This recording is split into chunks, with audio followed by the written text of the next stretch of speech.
Good evening, everybody. I'm trying to get a song correct all the way through for the first time. Let's start with a film called Morning Glory. On Golden Pond, a tedious story. Lion in winter. Ooh, a black man's coming to dinner. Congratulations, Katharine Hepburn. You're the only 4-time winner.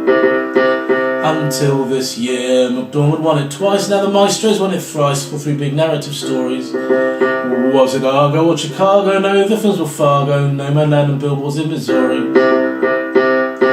Then I thought it would be nice to list the ones who won it twice. Betty Davis, Jezebel, and for the film Dangerous as well. On a plantation called Tara, Vivian Lee, Scarlett O'Hara. Then like Tara, she was on fire in a streetcar named Desire. Ingrid Bergman won for the films Anastasia and Gaslight. Yes, Gaslight. That's a little sketch about the word gaslight. Louise Rayner played Anna Held in the film The Great Ziegfeld. Then as actress German birth. She Chinesed up for The Good Earth. Olivia de Havilland won for The Heiress and the film To Each His Own. And that's a Lizzie Taylor Butterfield and I'll Be Damned, a play by Albie. We've just raised the tone. Glenda Jackson won for mediocre drama, then left Labour before the disaster. There was Keir Starmer. Jane Fonda in Coming Home and Clue was charming. She had sex with John Voight without self-harming. Places in the Heart and Norma Ray were Sally Field, 2 special days. She was really good in each. Sadly, her claim to fame just might be saying you really like me in that awful speech. Iron Lady, Sophie's Choice, Meryl Streep showed range and voice. They say she's never been finer. But in both films, what she got wrong was the worst taste joke of this song. She destroyed the lives of minors. Jodie Foster fought rapists and killers in 2 bleak and chilling thrillers. It really got quite dark. But let's not forget Hilary Swank was much her equal, and for her, there were no sequels. Spoiler alert, but she knocked it out of the park. And if you think that's the end of the song, you'd be spectacularly wrong.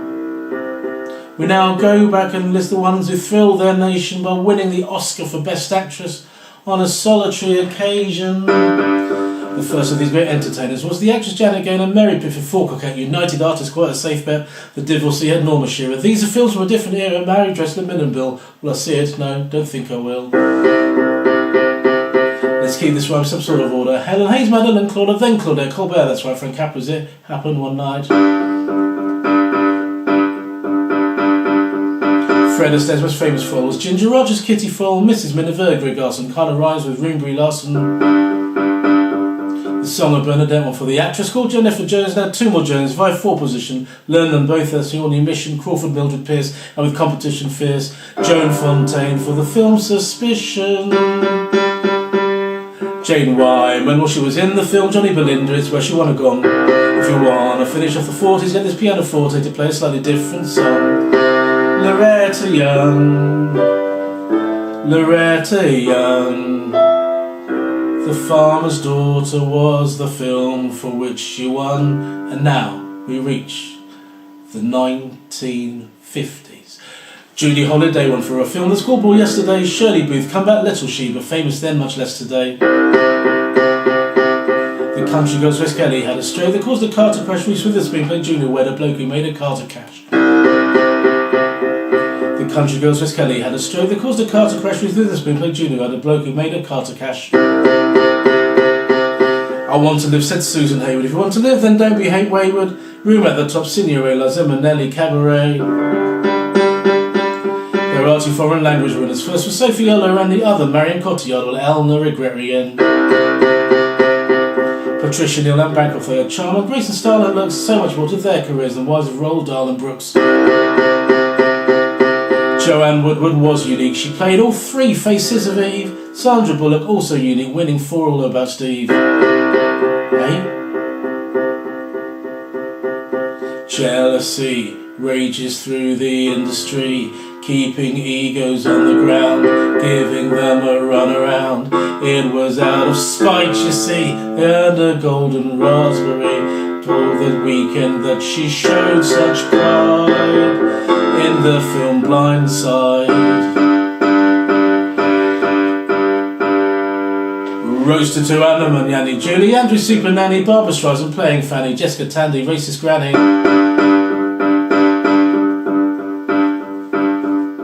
Maggie Smith taught teenagers who were in their prime. Julia Roberts fought environmental crime. I'm still just a quizzer of a certain age, yet I don't know who the fuck is Geraldine Page.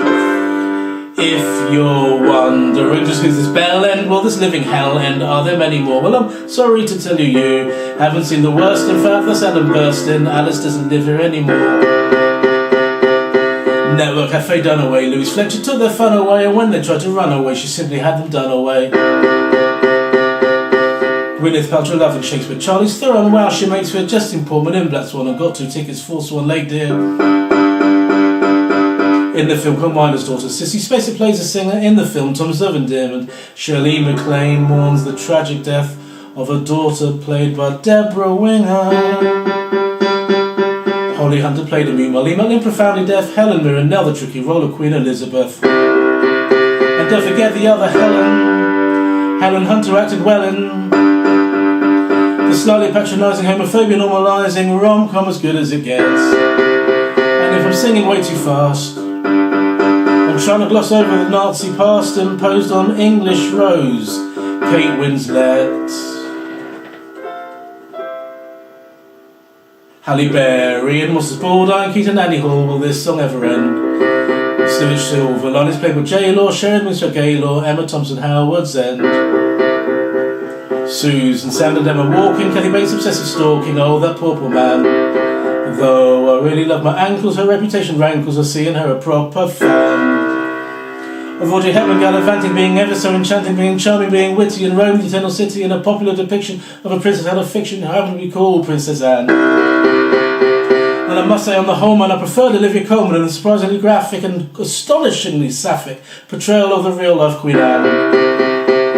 And though her scenes are certainly grated, meaning Moonlight was more fated, Emma Stone sure elevated the slightly overrated La La Land. And I say this without malice, but I've never seen Still Alice, but I understand, of course, that the career tour de force by Julianne. More? Why not more? In a performance that was magic, mixing pathos and the tragic, we knew she had an Oscar in her, just needed to find the role Virginia. The film was called The Hours, she showed all her acting powers, and of course talking about congratulations, Nick Conquered Man. And there's Kate Blanchett and Blue Jasmine, and I promise that I'll see it if I can. But I'm a really lazy beggar who is waiting for Zellweger to dazzle me with her portrayal of a role I meant to like on the grass. It's a big gay icon. I'm of course talking about Judy Garland.